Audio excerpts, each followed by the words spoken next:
Hey friend, welcome back to Running to Myself. I'm your host, Trisha Stanton. I want to tell you about an experience I had just the other day. I woke up in a funk. You know those mornings?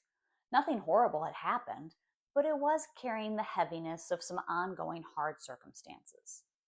Have you ever experienced that vague emotional weight that sits on your chest before your feet even hit the floor? Well, because I'm me, my first thought was, okay, let's journal this out. I'm a big believer in getting thoughts out of your head and onto paper, brain dumping, processing, making space, not to roll around in the dismay, but to give it a place to sit. It helps me release some of the unnecessary negative thoughts, and it gives me a place to process the hard things that are just always going to feel hard. So I sat down with my journal, fully intending to do exactly that. But then I remembered something. The day before had held some really sweet moments. I had the opportunity to host a small party in our home celebrating a dear friend. After all of the busyness of getting ready and then a full day of hosting and cleanup, I hadn't even had time to really sit and reflect on all the meaningful little moments that felt special throughout the day. And then a quick flicker of thought ran through my mind. I need to write those down before I forget them. Isn't it funny how quickly we can lose the beautiful things? The hard things, they seem to stick around just fine. But those sweet moments, the joy, the unexpected kindness, the laughter, the peaceful conversation, those just seem to evaporate if we don't take the time to notice them. So I made a split-second decision. Instead of starting with the heaviness, I started with the beauty. I quickly jotted down everything that had gone right the day before. And here's the part that fascinated me. I didn't have a lot of time to do this, but by the time I stood up, the heaviness had lifted. My chest felt lighter, my mood had shifted. I felt noticeably different. And what stuck out to me most about this was that I wasn't trying to fix my mood. This wasn't me forcing positivity. This wasn't pretending I felt fine. This wasn't a good vibes only situation. I wasn't gaslighting myself. The heaviness was real, but something else was also real. The good from the day before, it was real too. And simply choosing to notice that changed how I was feeling within minutes. I've thought about this a lot since that morning. I think many of us assume that when negative feelings show up, they automatically deserve center stage. If anxiety arrives, we hand it the microphone. If frustration shows up, we clear the room for it. If discouragement knocks, we invite it in, make it coffee, and let it stay all day. And listen, I'm not saying negative emotions are bad. Not at all. We have access to a full spectrum of emotions for a reason. Emotions matter. Some emotions need our attention. Some feelings are messengers. Sometimes sadness needs space. Sometimes grief needs to be honored. Sometimes anger points to something important. And sometimes anxiety is telling us to pause and examine what's going on. I want to be very clear that this is not an argument for emotional avoidance. This is not emotional bypassing. In fact, a lot of coaching is exactly the opposite. It's learning to sit with discomfort long enough to understand what's happening. But here's the distinction. Not every uncomfortable feeling is a 5 alarm fire. Sometimes it's just emotional weather, cloud cover, a passing system. And if we immediately interpret every negative feeling as urgent truth, we can create suffering that we didn't need. Let me make this practical. Maybe you wake up thinking, I feel off. That's neutral enough, but it's the meaning you attach to that thought that determines the path your emotions will take. If the next thought is, what's wrong with me? And then, why am I always like this? And then, great, this day is already ruined. What happened here? Did the original feeling ruin your day, or was it the story that you attached to it? That's an important question. We often think that emotions are driving the entire experience, but they actually aren't. Our emotions are a result of the interpretation we layer on top.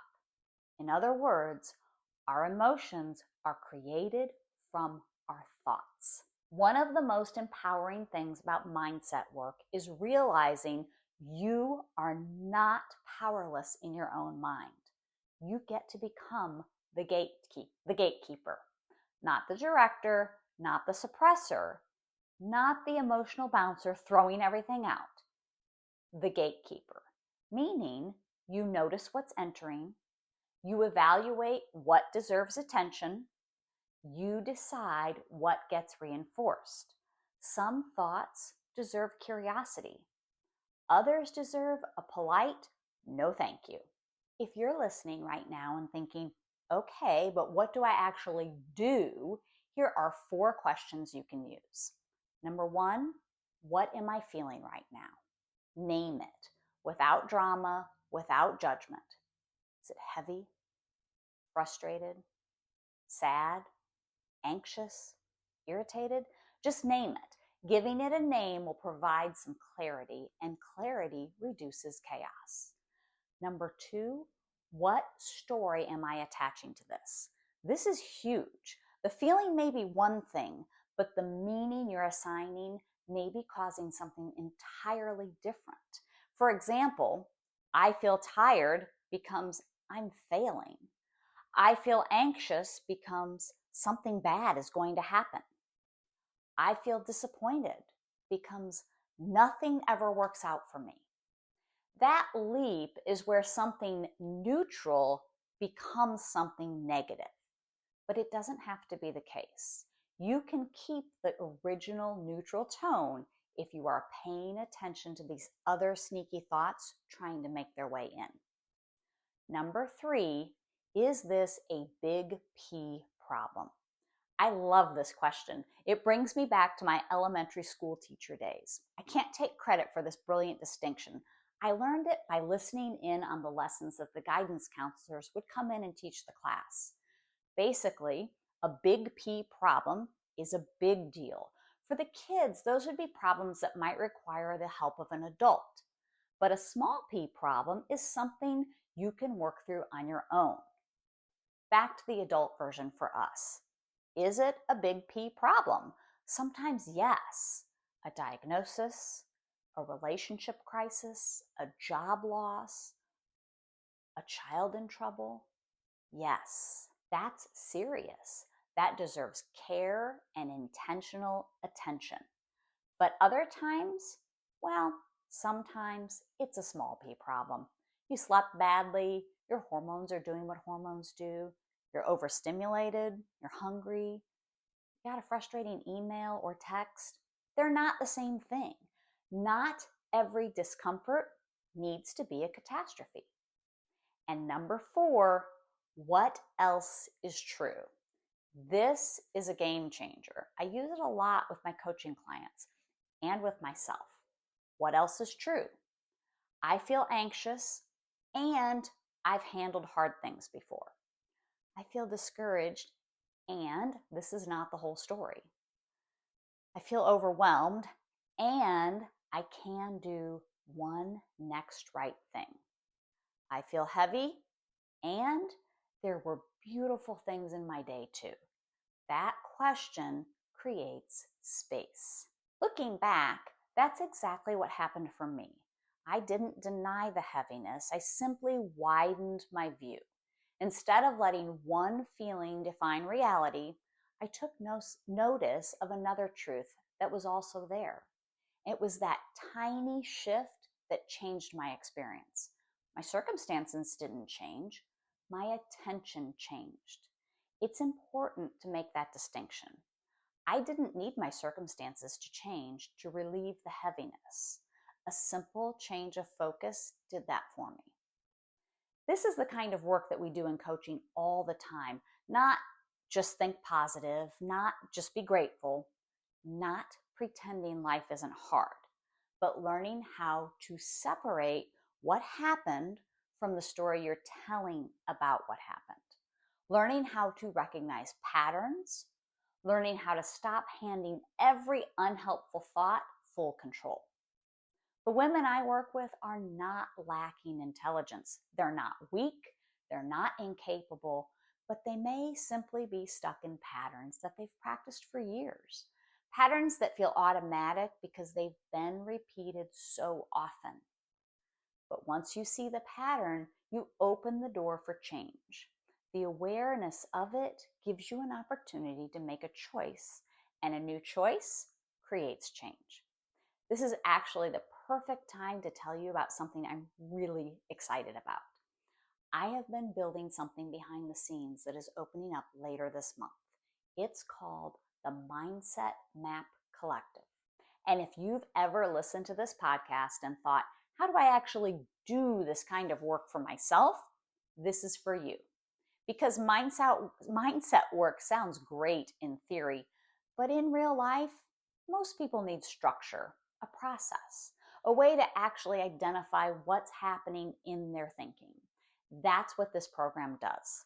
The Mindset Map Collective is a guided experience where I walk you through learning how to notice your thoughts, identify your patterns, understand how those patterns create feelings, actions, and results, and then begin intentionally creating new patterns. Awareness alone is helpful, but awareness plus practice, that's where transformation happens. Doors open June 22nd. I'll be sharing more over the next few weeks. I'm so excited because this is exactly the kind of work that helps women stop feeling at the mercy of their own minds. Before we wrap up, here's what I want to leave you with. The next time a hard feeling shows up, pause before making it the whole story. Ask, is this a big P problem? Then ask, what else is also true? That one question might create more breathing room than you realize. And if you're ready to go deeper, if you're tired of repeating the same emotional loops, if you're tired of believing every thought your brain offers, if you want support learning how to actually manage your mind, coaching is where that work gets personal. You can book a consultation with me through the link in the show notes.